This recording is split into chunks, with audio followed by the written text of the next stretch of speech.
Hi guys, my name is Nikki. I'm the lead vet tech with Posh Dog Knee Braces. Today I kind of want to talk about a more controversial subject. First off, I'm not biased in any ways. We're going to talk about raw diets.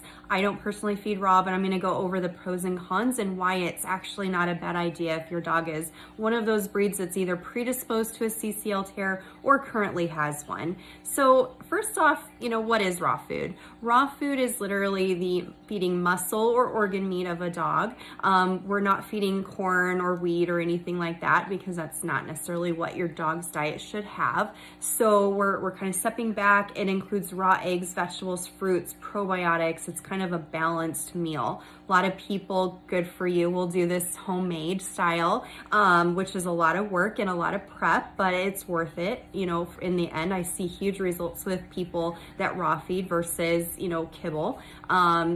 And also, I just kind of want to go over some of the benefits and some of the things to watch for. So benefits of raw feeding. It's known fact that puppies at 8 weeks old or older, if they're fed raw, have less chance of atopic dermatitis, less chance of getting diabetes, healthier weight, they're more resistant to roundworms, they have smaller stool, more energy, and healthier, shinier skin.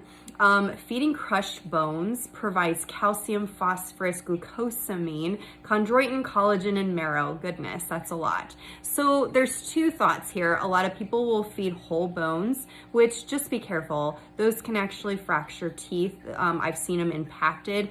I've seen dogs come to the clinic that had a square cut bone from the femur and it was stuck on their jaw. And I've seen them get them lodged in between their teeth.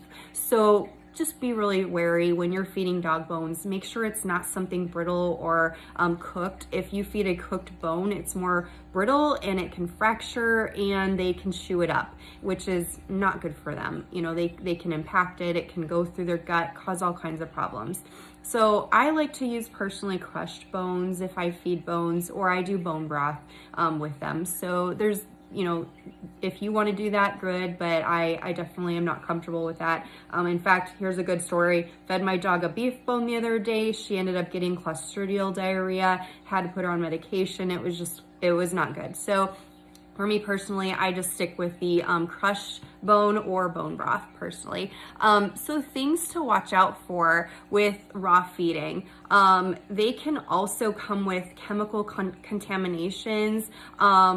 You just don't know where that meat has been unless it's something that you've, processed yourself.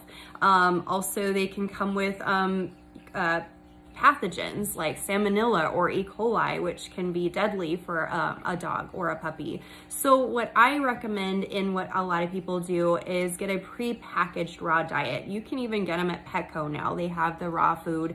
They come in like a hamburger roll and they've already been pre-washed. There's no contaminants. They have to go through rigorous testing. So that is definitely a safer option for a lot of people, especially if you're low on time like I am. I just don't have the time to cook, raw diet and process it and prepare it. So those pre-made raw foods are a great option. But again, I'm not downing anybody that's feeding kibble. I'm just giving you some options. And, there's a lot of proof that show great results with raw feeding and joint health, which is great for patients with CCL tears or atopic dermatitis or diabetes. So there's definitely some things to research. Do your homework though. Research, because you don't want to just willy-nilly go on a raw diet and not have that research already there, or you could have a sick puppy. Let me know if you have any questions. PoshDogKneeBrace.com. Nikki, thank you. Have a great day.